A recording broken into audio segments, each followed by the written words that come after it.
Hi hello welcome to Sanju's garden. ఈరోజు నేను మీకు కొత్త మొలకలు చూపించబోతున్నాను. కొత్త అంటే కొత్త ఏం కాదు, మనకు కొత్త ఇప్పుడు గోరుచిక్కుడు విత్తనాలు వేసాను, దీంట్లో వచ్చాయి.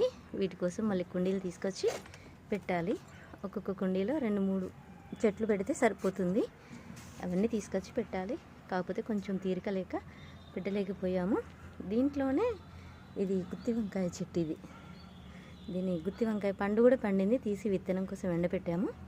ఇది డ్రాగన్ ఫ్రూట్స్ చెట్టు. ఇది డ్రాగన్ ఫ్రూట్ చెట్టు కూడా ఇందులోనే పెట్టాము, టబ్బులో పెట్టాలని. ఈ గోరుచిక్కుడుకాయ మాత్రం టెంపరీ, ఇవి మాత్రం పర్మనెంట్గా దీంట్లోనే ఉంటాయి. ఈ వంకాయ కానీ గోరుచిక్కుడుకాయ కానీ అన్నీ టెంపరీ అన్నట్టు. ఇవన్నీ తీసేస్తాము, అవి మాత్రమే దీంట్లో ఉంచుతాం. చూసారు కదండి మా డ్రాగన్ ఫ్రూట్, గోరుచిక్కుడు, గుత్తి వంకాయ. మీకు నచ్చినట్టయితే లైక్ చేయండి, షేర్ చేయండి. ఫస్ట్ టైం చూస్తే సబ్స్క్రైబ్ చేయండి. Thank you very much.